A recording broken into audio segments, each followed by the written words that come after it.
Have you ever wondered why a man can seem utterly indifferent one moment and profoundly captivated the next, as if something invisible within him has been stirred, something ancient, primal, and beyond reason? Beneath his calm, beneath the cultivated armor of logic and control, lies a sleeping force, his shadow desire. It is not awakened by beauty alone, nor by perfection, nor by the obvious signals of attraction. No.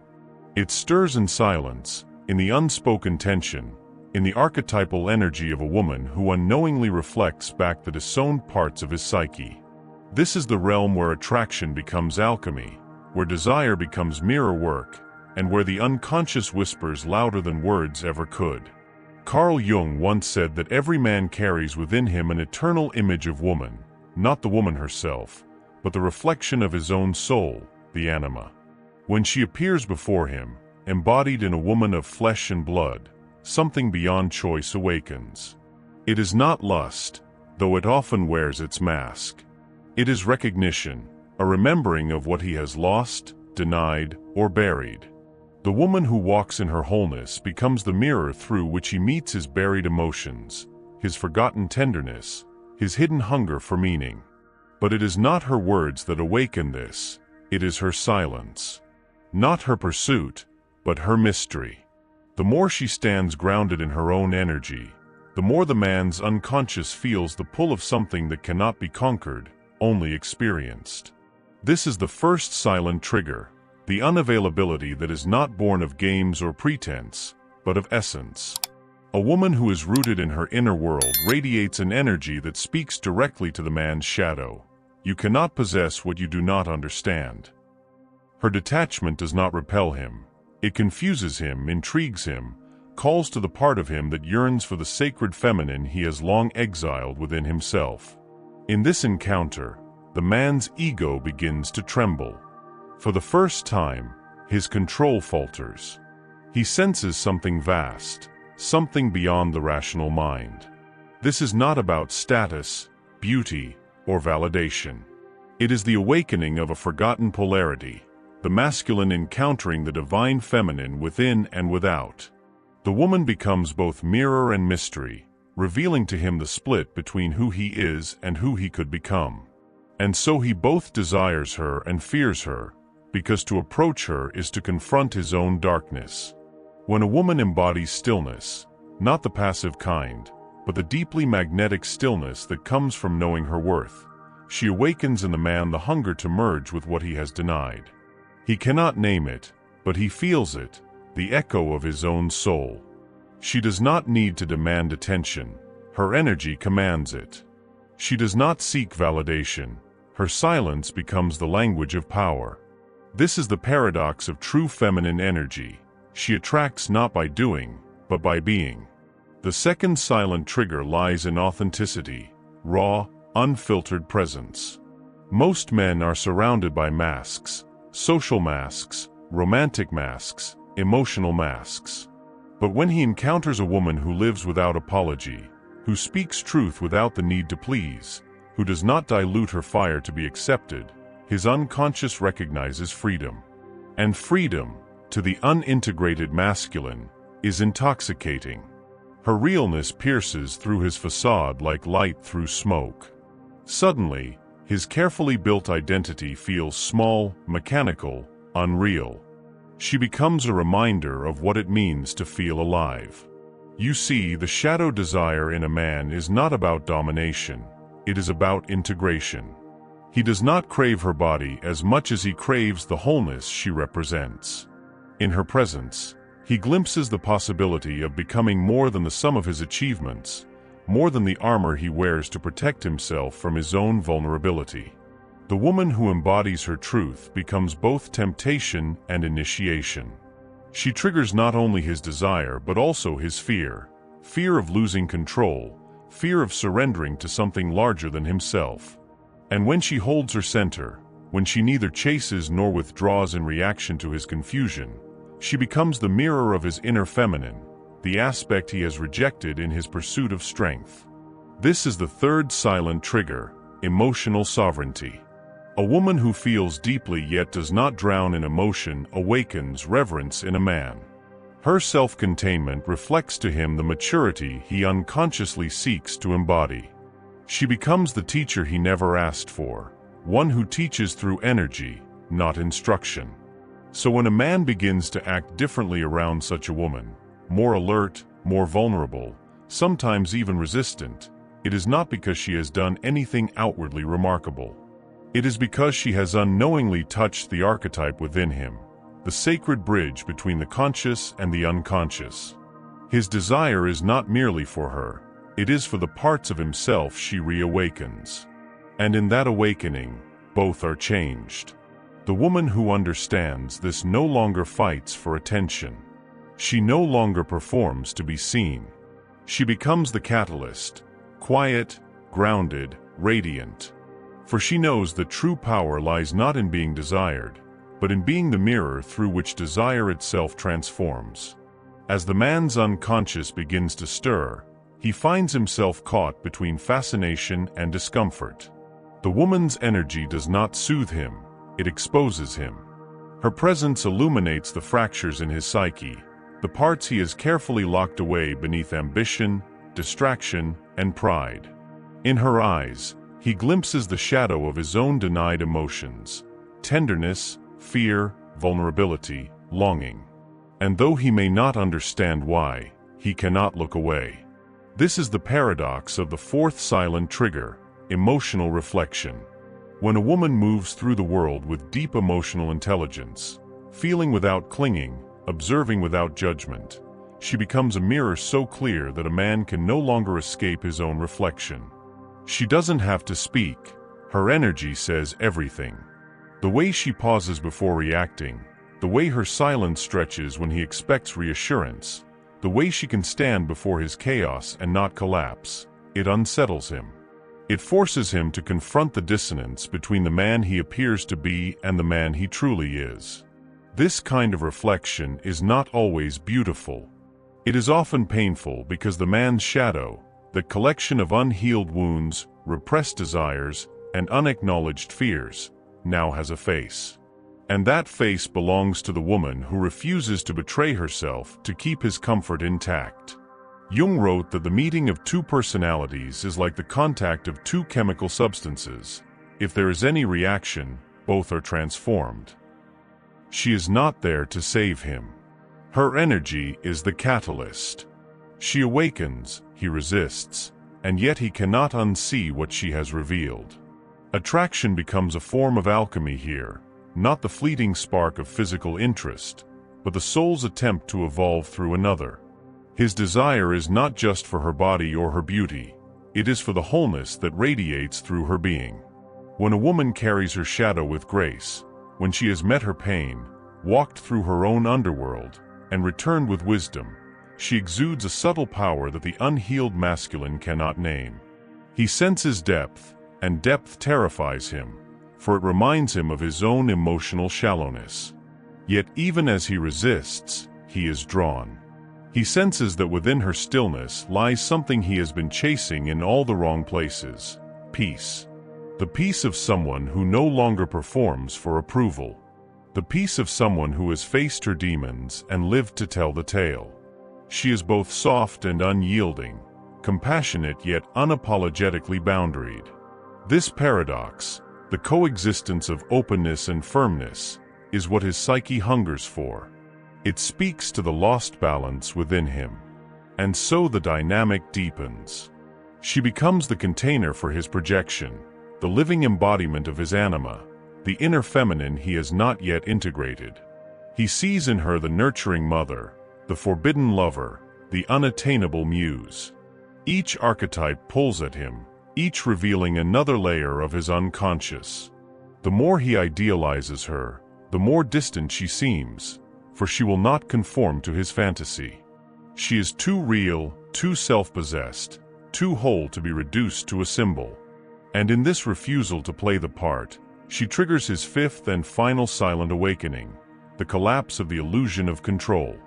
For the man who has built his identity around dominance, mastery, and certainty, to meet a woman who cannot be controlled is both intoxicating and terrifying. She is the mystery his ego cannot solve. Every strategy fails in her presence because she does not operate from the same plane. She lives from essence, not from validation. She moves according to inner alignment, not external approval. This disarms him because deep down, he yearns for that same freedom, the freedom to be authentic without losing love.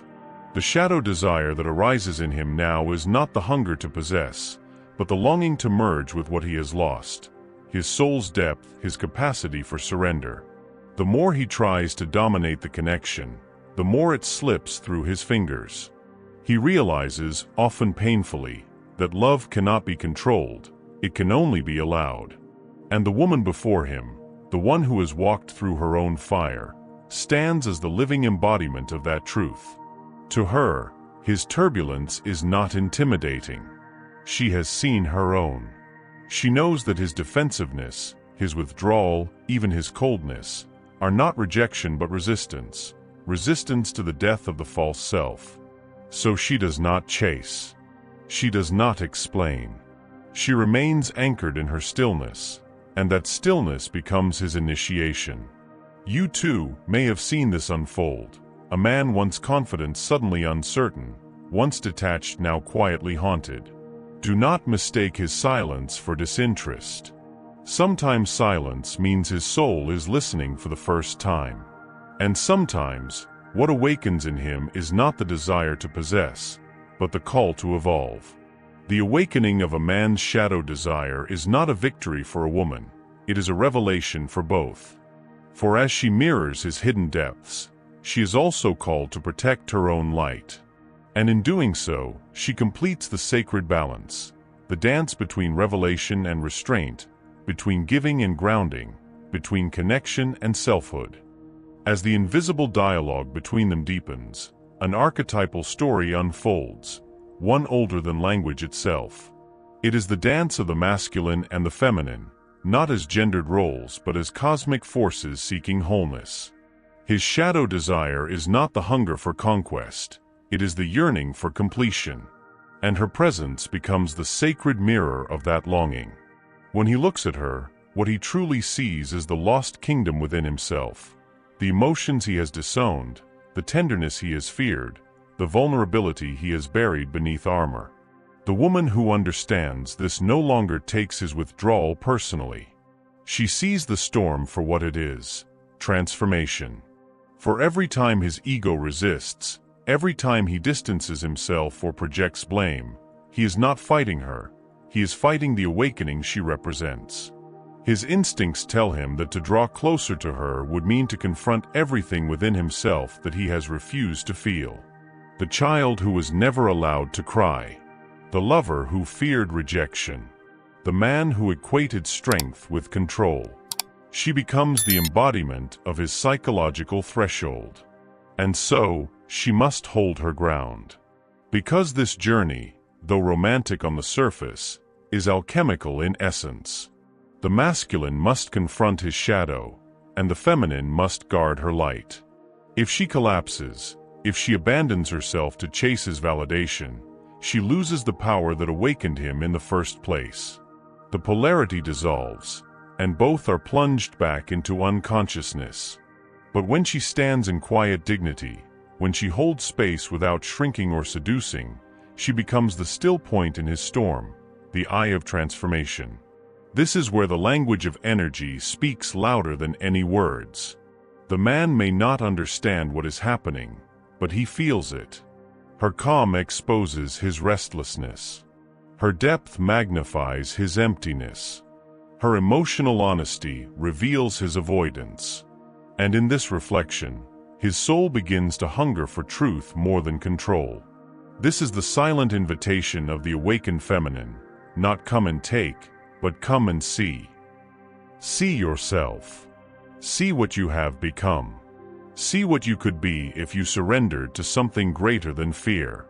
In the teachings of Jung, this process is the path of individuation, the integration of opposites within the self. The woman is not meant to save the man. She is meant to mirror him until he saves himself. When he confronts the parts of himself he once projected onto her, his longing, his jealousy, his shame, his idealizations. He begins to reclaim his own soul. The desire that once bound him becomes the fire that purifies him. The woman who triggered his shadow becomes the initiator of his wholeness. But for this to occur, she must remain whole within herself. Because the moment she identifies with his projection, she loses her sacred neutrality. He will unconsciously test her boundaries, push against her serenity, and attempt to make her responsible for his discomfort. Many women mistake this for rejection, when in truth it is initiation. The masculine tests the strength of the feminine not out of cruelty, but out of instinct. He must feel that she is anchored in something deeper than him. And when she is, something miraculous happens. The man's heart, long armored by logic and pride, begins to soften. Not because she demanded it, but because her presence made it safe to do so. The same stillness that once triggered his shadow now becomes the sanctuary for his growth. In her presence, he begins to remember what love truly is. Not control, not possession, but communion. You see, the awakening of a man's shadow desire is not a curse. It is the beginning of his liberation. Every emotion she evokes in him, the fascination, the fear, the obsession, the resistance, are not signs of dysfunction but of initiation. He stands before the threshold of his own evolution, and she, unknowingly or not, has become the mirror of that threshold. For her, the lesson is equally profound. She learns to love without losing herself, to witness without rescuing, to embody both compassion and detachment.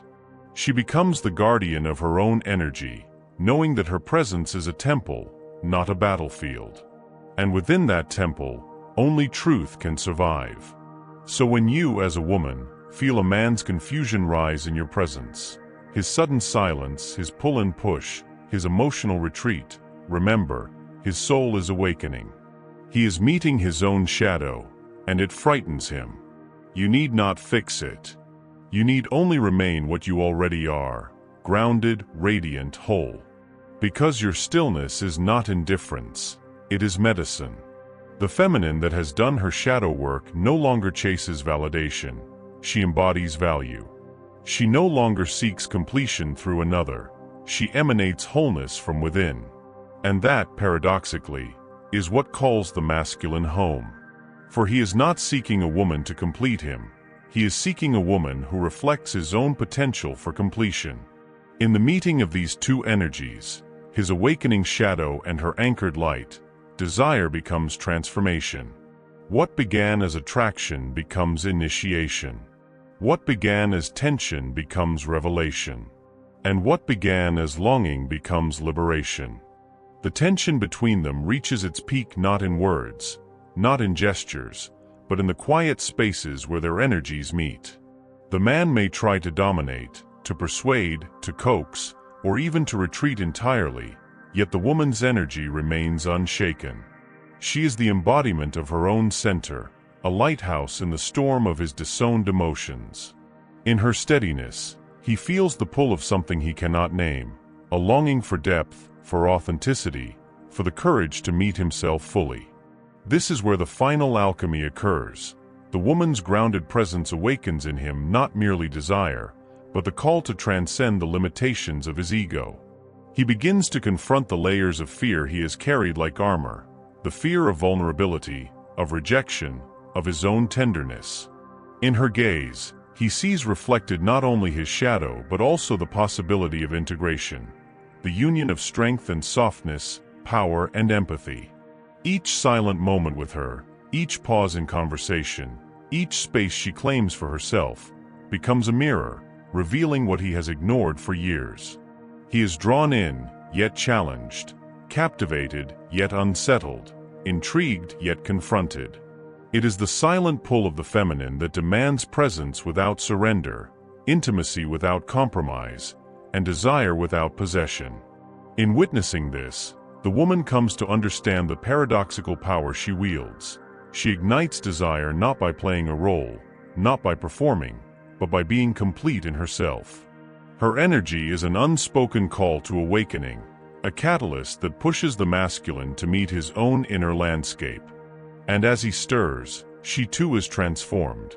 Her patience, her discernment, her self-possession become sharper, more luminous, more deeply rooted. The interplay between their energies is not a transaction of possession or control. It is a sacred exchange of initiation and recognition, a dance that transcends the superficialities of attraction and enters the realm of soul work. The man's shadow desire, once driven by unconscious longing, begins to align with conscious yearning. He notices the pull to act, to reach, to claim, yet he is held in tension by the woman's presence, which neither yields nor manipulates. He feels stirred, unsettled, awakened, because she reflects the depth of life he has yet to inhabit within himself. And in this reflection, he confronts the truth that desire untempered by self-knowledge is fleeting, but desire that engages the soul is transformative. The woman, in holding her boundaries, in maintaining her stillness, becomes a master of emotional resonance. She does not chase, yet she is magnetic.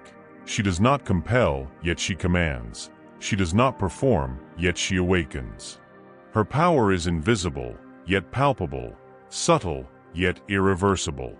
She teaches without speaking, initiates without instruction, and heals without intervention.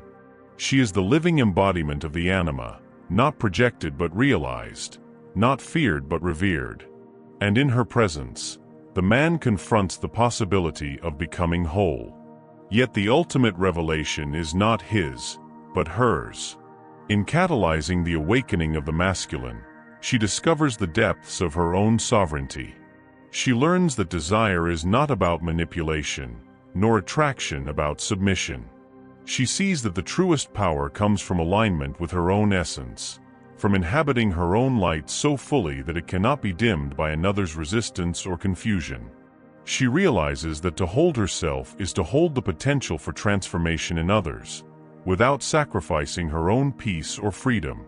The dance concludes not with possession or conquest, but with liberation. The man, awakened to the shadow within, gains the opportunity to reclaim what he has long denied: his vulnerability, his capacity for tenderness, his depth of feeling. The woman, standing unwavering, claims the ultimate prize of self-mastery, her own wholeness. Their energies, having intersected, ripple outward, not in dependency, but in resonance. Each has touched the other's soul, leaving imprints that will endure long after words have faded. And in the stillness that follows, the lesson crystallizes. Desire, when silent, subtle, and aligned with essence, is more potent than any effort to chase or compel. Attraction is not an act of pursuit, but a reflection of what has already been awakened within. The masculine awakens in response to the feminine who knows herself, and the feminine rises in knowing the power of her grounded being. The woman who has embraced her own shadow, who has walked through her inner underworld and emerged radiant, learns the ultimate truth. The most magnetic force in the universe is not seduction, not strategy, not even beauty. It is self-possession, it is sovereignty, it is the quiet confidence of one who no longer needs to be validated by another's attention. And in that realization, she stands free, untouchable by games, unshaken by resistance, and luminous in her authenticity. The woman who knows her worth doesn't chase, she chooses.